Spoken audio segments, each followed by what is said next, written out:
So hello everyone, मैं हूँ आज बॉम्बे में। एंड मैं पिछले 2-3 दिन से ट्रैवल कर रहा हूँ बिकॉज एक इवेंट थी मेरी एनएससी में, जहाँ पे सारे ग्लोबल हेज फंड्स हैं, लंदन स्टॉक एक्सचेंज, मतलब सारे एक्सचेंजेस, सारे हेज फंड्स, सारे आप समझ लो फंड मैनेजर्स या सारे ट्रेडर्स या एल्गोरिदमिक ट्रेडिंग फर्म जो प्रॉप ट्रेडिंग फर्म्स हैं, या जो सारे software providers, infrastructure provider, market data providers, right, ये सारे लोग वहाँ पे आए हुए थे। एंड इस इवेंट का नाम था FIA, राइट, जो कि नेशनल स्टॉक एक्सचेंज में हुआ था। बहुत टाइम के बाद इंडिया में हुआ था, बाकी ये इवेंट्स आउटसाइड ऑफ इंडिया में ही होते हैं। तो मैं अभी ट्रैवल कर रहा हूँ, बट स्टिल आप सभी लोगों के लिए आज वीकली एनालिसिस वीडियो बनाने वाला हूँ, जिसपे सारी चीज़ें शेयर करूँगा कि अब मुझे कहाँ तक लगता है कि और मार्केट ज़्यादा गिर सकता है। बिकॉज पहले क्या हो रहा था कि दूसरे सेक्टर्स पॉजिटिव में थे, उसके कंपैरिजन में कुछ कुछ सेक्टर्स नेगेटिव में थे। तो ऐसा लग रहा था कि शायद से सेक्टर वाइज मंदी है, बट अब ऐसा लग रहा है कि ओवरऑल मंदी है मार्केट्स में, तो मार्केट्स और ज़्यादा गिर सकते हैं। तो आज पूरा डिटेल में एनालिसिस करेंगे, बहुत ज़्यादा बात नहीं करेंगे। तो let's start a market analysis video. सबसे पहले मार्केट ब्रेथ एनालिसिस से स्टार्ट करने वाले हैं और क्लियर कट मार्केट का जो ट्रेंड है उसको एनालिसिस करेंगे। तो यहां पे आपके सामने 50 moving average, 200 moving average and 20 EMA moving average की मार्केट ब्रेथ जो है वो ओपन है। जनरली ये सजेस्ट करती है कि जो भी सारे एनएससी में ट्रेडेबल स्टॉक्स हैं वो इस मूविंग एवरेजेस से ऊपर ट्रेड कर रहे हैं या मूविंग एवरेजेस के नीचे ट्रेड कर रहे हैं। मूविंग एवरेजेस को आप एक इंडिकेटर की तरह देख सकते हो, या फिर इसको इस तरीके से देख सकते हो कि जो जो भी स्टॉक्स हैं या जो भी इंडाइसिस है उसकी 20 EMA, इट मींस कि उसकी जो 20 डेज की एवरेज प्राइस है उस प्राइस से अगर वो नीचे आ गया, इट मींस कि वो उसने 20 EMA को ब्रेक कर दिया है। जनरली मैं इस तरीके से देखता हूं, तो ये एक ट्रेंड इंडिकेटर की तरीके से भी आप इसको देख सकते हो। तो यहां पे अगर क्लियर कट आप देखो तो हम 20 EMA, 200 EMA एंड 50 EMA की मार्केट ब्रेथ जो है इसमें हाईली नेगेटिव है, राइट। एक हाईली ओवरसोल्ड मार्केट में हम गए हैं और मुझे ऐसा लगता है कि अब यहां से थोड़ी बहुत वापस बाइंग आएगी एंड वापस मार्केट जो है वो ओवरसोल्ड कैटेगरी में चला जाएगा। बिकॉज अब ऐसा हो रहा है कि हर एक सेक्टर में मंदी आ रही है। आप फार्मा सेक्टर ले लो, आप आईटी सेक्टर ले लो, आप रियलिटी सेक्टर ले लो, आप ऑटो सेक्टर ले लो। जो पिछले वीक में जो सारे सेक्टर्स चले थे वो इस वीक में नेगेटिव में भी आ गए हैं। तो यहां से ये पता चलता है कि एफआई जो है वो धड़ाधड़ हर जगह पे बेच रहे हैं। और अगर आप न्यू हाई न्यू लो का डेटा भी देखोगे तो अब मार्केट्स में नए लो बन रहे हैं, जो भी ऑल टाइम लो होते हैं या 52 वीक लो होते हैं वो बन रहे हैं compare to the new high बनना। अब इसी के साथ साथ हम क्या करेंगे, एक बार हम ये देख लेते हैं कि प्रीवियस वीक में किस किस सेक्टर ने जो है वो आउट परफॉर्म किया था मार्केट्स को। तो यहां पे आप देख सकते हो वीकली टाइम फ्रेम में, मतलब इस प्रीवियस वीक में ऑटो सेक्टर 5% चला था, फार्मा सेक्टर जो वो 4% चला था, आईटी सेक्टर 1% चला है। उसके सामने निफ्टी एनर्जी देखोगे तो 1.59% चले हैं। बाकी रेस्ट ऑल द सेक्टर्स जो है वो नेगेटिव में है। अब थोड़ी बहुत बाइंग हो रही है, थोड़ी बहुत सेलिंग हुई है। तो आप यहां पे एक चीज का ओवरव्यू देखो। देखो, जब बुल मार्केट्स होता है तो क्या होता है कि हर एक सेक्टर में तेजी आती है, और जब भी बेयर मार्केट्स होता है हर एक सेक्टर में मंदी आती है। इकोनॉमिकल रीजन होने की वजह से बेयर मार्केट्स आया है, और हमने पिछले 4 साल से बुल मार्केट देखी है। तो अब देखो, मार्केट का मतलब ही ये है तेजी, मंदी, प्रॉफिट, लॉस। तो बुल के बाद बेयर आएगा, बेयर के बाद बुल आएगा, राइट। तो अब बुल मार्केट्स में जो बेयर होते हैं वो कम टाइम पीरियड के लिए आते हैं। जैसे समझ लो अगर कोई एक बड़ा ट्रेंड क्रिएट हो रहा है तो बेयर आएगा 1 दिन के लिए, 2 दिन के लिए नेगेटिव ट्रेंड क्रिएट होगा, और उसके बाद वापस से बुल मार्केट जो कंटिन्यू होगी। इसी तरीके से बेयर मार्केट्स में क्या होगा कि बुल आएगा 1-2 दिन के लिए, 1-2 मार्केट्स अगर गिर रही है तो 1-2 दिन के लिए मार्केट्स में तेजी भी हमें दिखेगी, बट उसका मतलब ये नहीं कि मार्केट्स के सेंटिमेंट्स चेंज हो गए। उसका मतलब यही है कि बुल आया है, 1-2 दिन में वापस से जो ओवरऑल मार्केट का जो ट्रेंड है वो कंटिन्यू होगा। तो यहां पे आप अगर ओवरऑल देखो तो auto, pharma and IT sector जो है वो पॉजिटिव में है, रेस्ट ऑल द सेक्टर्स जो है नेगेटिव में है। होपफुली इस वीक में हम इतना ज्यादा जो है वो गिरे नहीं है।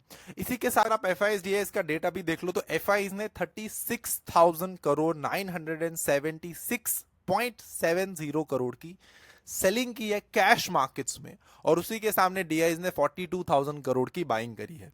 अब यहां पे क्वेश्चन ये है कि जब म्यूचुअल फंड्स का इनफ्लो कम होगा, और आई एम 100% श्योर कि आगे आने वाले टाइम में थोड़े से मंथ में म्यूचुअल फंड्स का इनफ्लो जो है वो कम होने वाला है।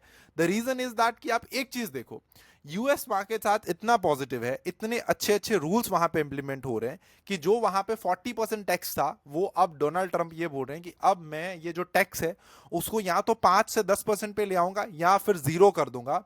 बिकॉज मुझे ये चाहिए कि मेरी इकोनॉमी में कैश आए, जो भी पैसा लोग टैक्स के फॉर्म में दे रहे हैं वो उसी को यूज करे ताकि नए नए बिजनेसेस डेवलप हो, नए नए स्टार्टअप जो है वो डेवलप हो जाए, या इकोनॉमी में कैश आ जाए, राइट, जो पैसे लोग ऐसे ही गवर्नमेंट्स को दे रहे थे।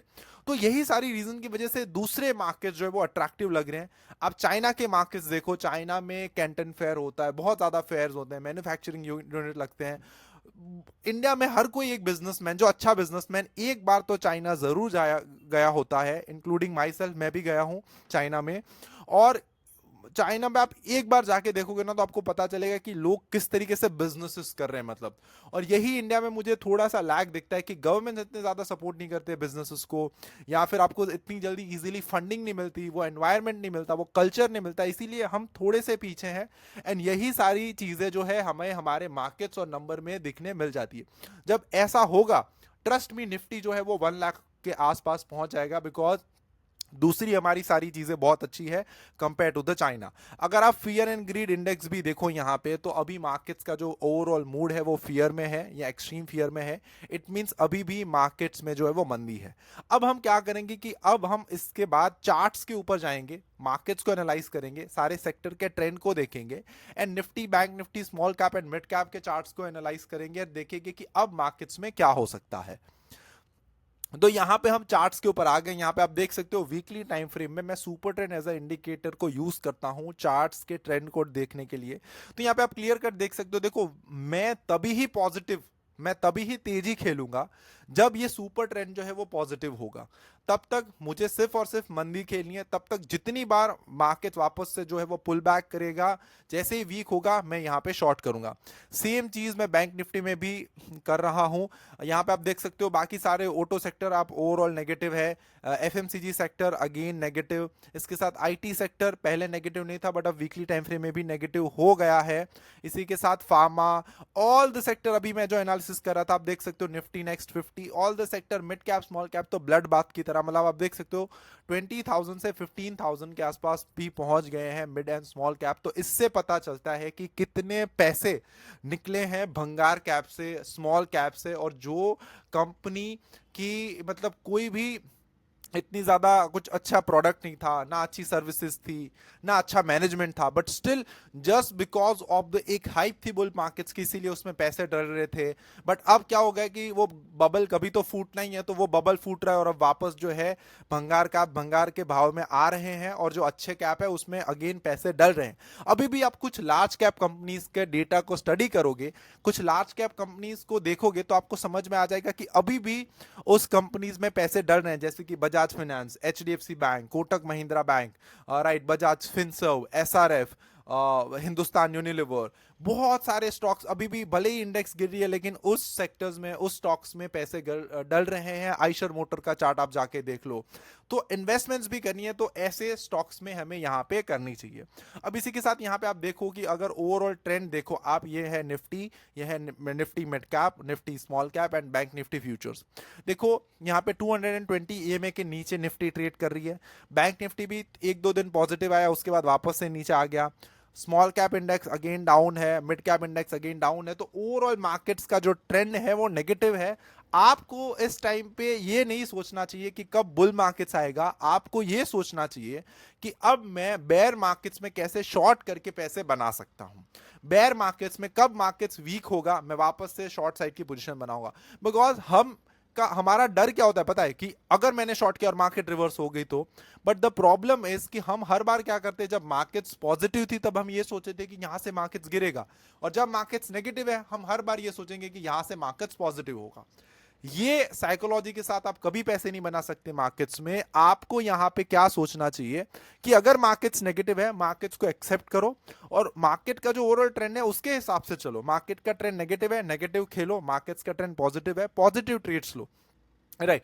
जब तक इकोनॉमी अच्छी नहीं होगी, जब तक हमारे हमारे कंट्री में कुछ चेंजेस नहीं होंगे, जब तक हमारे रूल्स में, गवर्नमेंट्स कुछ ऐसी अच्छी पॉलिसीज लेके नहीं आएगी, जब तक हमारे क्वार्टरली अर्निंग्स नहीं अच्छे होंगे, इकोनॉमी में वापस से कैश नहीं आएगा, तब तक मार्केट्स अच्छे नहीं होने वाले। चाहे कितनी भी नीतियां जो है वो चेंज हो जाए, चाहे कितना भी टैक्स कट आ जाए। तो ये आज का मेरा आप सभी लोगों का एनालिसिस था। अब हम थोड़ा global markets and commodities markets को भी स्टडी कर लेते हैं साथ साथ में, और देखते हैं कि ग्लोबल मार्केट्स और ये सब में क्या चल रहा है। तो यहाँ पे सबसे पहले डॉलर इंडेक्स अगेन आप देखो तो 106 के आसपास ही वापस से प्रीवियस वीक जहां पे क्लोजिंग थी उसी के आसपास वापस आ चुका है। एक अच्छी साइन है कि बढ़ नहीं रहा है, बट एक बुरी साइन ये भी है कि 106 के आसपास है। अब एक चीज सोचो, यहाँ पे मैं देखो आपको हर बार बताता हूं कि डॉलर इंडेक्स का क्या इफेक्ट होता है।